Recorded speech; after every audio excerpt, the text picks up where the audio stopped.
3 दिन काफ़ी है पूरा बहरीन एक्सप्लोर करने के लिए। आप 5 दिन भी रख सकते हैं, लेकिन इट्स मोर देन इनफ। ठीक है, लोग बहुत अच्छे हैं, हमारे एशियन लोग यहाँ काफ़ी ज़्यादा हैं, इंडियन, पाकिस्तानी, बांग्लादेशी, नेपाली काफ़ी ज़्यादा। अस्सलाम वालेकुम, गुड इवनिंग, नमस्ते, सत श्री अकाल। तो भाई आज बात करेंगे ऑन अराइवल वीज़ा के बारे में कि बहरीन में आप ऑन अराइवल वीज़ा पे आपको क्या चाहिए और आप कैसे आ सकते हैं। तो भाई ट्रैवल हिस्ट्री के लिए ये सबसे अच्छा डेस्टिनेशन है अगर आपका प्रोफेशन अच्छा है आपके वीज़े के ऊपर।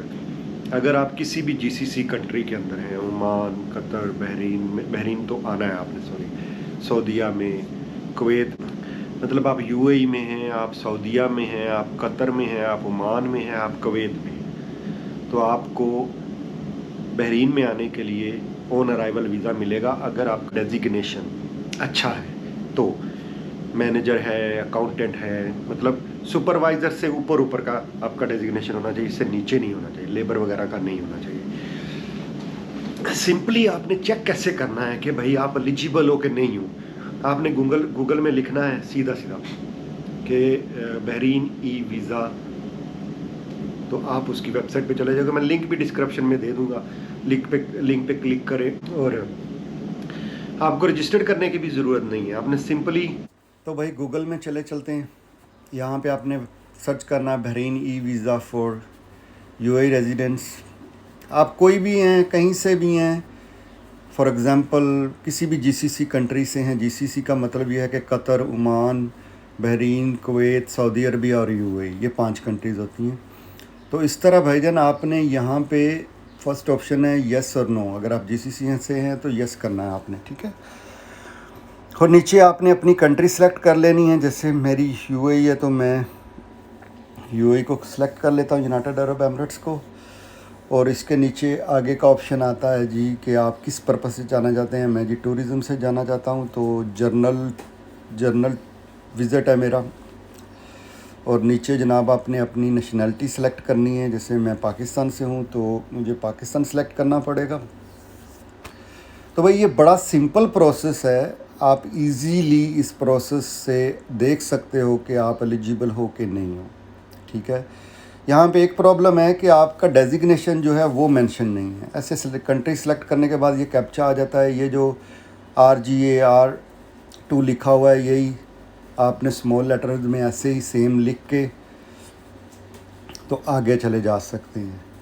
और इसी से ही आपने आगे, इसी वेबसाइट से, इसी पेज से ही आपने अपना ई वीज़ा भी अप्लाई करना होता है। सिर्फ थोड़ा सा प्रॉब्लम ये आता है कि जब आप ई वीज़ा के लिए अप्लाई करते हैं तो आपको होटल बुकिंग करनी पड़ती है, फ़्लाइट बुकिंग करनी पड़ती है, और वो डिटेल इसके अंदर मेंशन करनी पड़ती है, डॉक्यूमेंट्स अपलोड करने पड़ते हैं। और 4 BD जो है तकरीबन 40 दिरहम खर्चा जो है वो ज़्यादा आता है। अच्छा जी, ये अब कैप्चा में आपने मेंशन करना है और नेक्स्ट कर देना। नेक्स्ट करने के बाद ये देखें आगे खुल गया कि आपने ऑनलाइन वीज़ा लेना है या फिर आपने ऑन अराइवल वीज़ा चेक करना है। दोनों ऑप्शन यहाँ पे हैं, तो चलते हैं, चेक करते हैं ऑन अराइवल वीज़ा का प्रोसेस और इसकी टर्म एंड कंडीशंस क्या हैं। तो भाईजान ऐसे ये पूरा पेज खुल जाता है जिसके अंदर सब कुछ मेंशन है कि आपको क्या क्या वहाँ पे चाहिए। फॉर एग्ज़ाम्पल आपका पासपोर्ट जो है वो 3 मंथ से ज़्यादा वैलिड होना चाहिए, और आपका जो यूएई वर्क परमिट है वो भी 3 महीने से ज़्यादा होना चाहिए। लेकिन ये 3 महीने आपकी डिपार्चर की डेट के बाद शुरू होने चाहिए, ना कि पहले, ठीक है जी। इसमें ये भी इन्होंने मेंशन किया हुआ। पूरी टर्म एंड कंडीशन जब आप खोलेंगे तो आप ध्यान से पढ़ सकते हैं। तो एक चीज़ का भी आपने ख्याल रखना है कि भाई आपके पास होटल कंफर्म होना चाहिए। मुझसे तो नहीं पूछा गया इतना ज़्यादा, लेकिन होटल जो है वो जितने दिन आपने रुकना है वो आपके पास कंफर्म होना चाहिए। कम से कम 2-3 दिन का तो हो, क्योंकि वो आपसे होटल का नाम पूछेंगे। तो शो मनी आपके पास भी होनी चाहिए। तो ये ज़रूरी चीज़ें, इंश्योरेंस नहीं चाहिए, बाकी कुछ ज़्यादा रिक्वायरमेंट नहीं है, सिंपली है। तो भाई इसी तरह ही आपने अगर ई वीज़ा लेना है तो आगे आप ई वीज़ा के नीचे जो ऑनलाइन वाला ऑप्शन है वो सिलेक्ट कर सकते हैं। उसकी फ़ीस जो है वो भाईजान 5 JD जो है फ़ीस है, और 4 JD जो है एप्लीकेशन की फ़ीस है। मैं इस वक्त बहरीन में हूँ, तो मैंने सोचा कि ये वीडियो बनानी ज़रूरी है आप लोगों के लिए।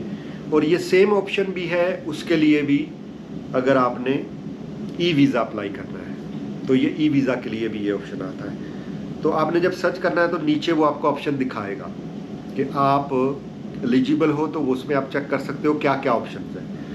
और अगर आपने ई वीज़ा अप्लाई करना है तो उसी के नीचे ऑप्शन है कि भाई आपको ई वीज़ा अप्लाई करना है, उसमें जाएंगे और आप आगे अप्लाई कर सकते हैं। ई वीज़ा की फ़ीस कितनी है? 4 BD आपने पहले पे करने हैं, BD में मीन बहरीनी दिनार। और दूसरा, जब आपका वीज़ा अप्रूव हो जाएगा तो आपने 5 दिनार फीस पे करनी है, तो आपका वीज़ा आपकी ईमेल पे आ जाएगा, ई वीज़ा सिंपली, अगर आपका डेजिग्नेशन अच्छा नहीं है। तो हम बात कर रहे हैं ऑन अराइवल वीज़ा के बारे में। तो भाई ऑन अराइवल एलिजिबिलिटी चेक करने का ये तरीका है। और चाहिए क्या आपको? सबसे पहले मैं रेकमेंड करूँगा विज़ एयरलाइन। मैं तकरीबन कोई 10-15 दिन पहले चेक कर रहा था, 58 दिरहम की टिकट आने की थी और 58 दिरहम की जाने की। कितने हो गए? 116 दिरहम। तो भाई ये तो बस का भी किराया नहीं बन पाते आने जाने का। तो आप अगर दुबई में रहते हैं या किसी और एमरेट्स में रहते हैं तो आप अबू धाबी से ये फ़्लाइट ले सकते हैं और बहरीन आ सकते हैं। उसके अलावा जब वहाँ पे आपने ये टिकट बुक कर ली, और विज़ एयरलाइन की एक चीज़ हमेशा याद रखें, 7 kg का बैग सेलेक्ट करें और चेक इन आपने ऑनलाइन करना है। सिंपल प्रोसेस है, वीडियो बनी हुई है मेरी विज़ एयरलाइन के बारे में, जाके देख लीजिएगा, ठीक है। तो भाई आ जाते हैं आगे। आपके पास क्या होना चाहिए? रिटर्न टिकट होनी चाहिए, और जितने दिन आपने यहाँ रुकना है उतने दिन की होटल बुकिंग आपके पास होनी चाहिए, और रिटर्न फ्लाइट होनी चाहिए आपके पास। तो उसके अलावा ना कुछ इंश्योरेंस चाहिए। शो मनी आपके पास तकरीबन जो है वो पर डे जो है ना, कम से कम आपके पास है 200 दिरहम तो होना चाहिए ना, ठीक है। तो भाई मैं ये कहूँगा आपको कि 10 JD तकरीबन यहाँ रेंट चलता है होटल का पर डे के हिसाब से। हॉस्टल मुझे नहीं मिले यहाँ पे, मैंने सर्च किया था, ज़्यादा नहीं किया लेकिन कोशिश की थी, लेकिन मुझे कोई हॉस्टल नज़र नहीं आया। तो मैं होटल में रुका हुआ, वीडियो बनी हुई है, रूम भी देख लीजिएगा। ये मुझे 10 JD में पड़ा है, ठीक है। तो भाई रिटर्न फ्लाइट, होटल बुकिंग और शो मनी होनी चाहिए। मुझसे कुछ नहीं पूछा गया स्वाय होटल के नाम के, क्योंकि मेरा डेजिग्नेशन जनरल मैनेजर का था, तो शायद इसलिए। तो ट्रैवल हिस्ट्री भी काफ़ी आप जानते हैं। तो अब तक मैं कितनी ऑन अराइवल कंट्री गया हूँ? सबसे पहले मैं बाकू गया था, तब ऑन अराइवल होता था। अब सुना है कि ई वीज़ा है, कन्फर्म नहीं है, चेक कर लीजिएगा। और उसके अलावा दूसरी कंट्री थी मेरी जॉर्जिया, और जॉर्जिया के बाद ऑन अराइवल कंट्री मेरी कौन सी थी? उज़्बेकिस्तान और बहरीन। मतलब 4 ऑन अराइवल कंट्रीज़ में अब तक जा चुका हूँ, ठीक है। और ये मेरी कंट्री नंबर 16 है, 16वीं कंट्री है। अब तक का मेरा जो एक्सपीरियंस है भाई वो काफ़ी अच्छा है। लेकिन गर्मी के मौसम में जून, जुलाई, अगस्त में सितंबर तक आप ना आएंगे, गर्मी बहुत ज़्यादा होती है। 3 दिन काफ़ी है पूरा बहरीन एक्सप्लोर करने के लिए। आप 5 दिन भी रख सकते हैं, लेकिन इट्स मोर देन इनफ।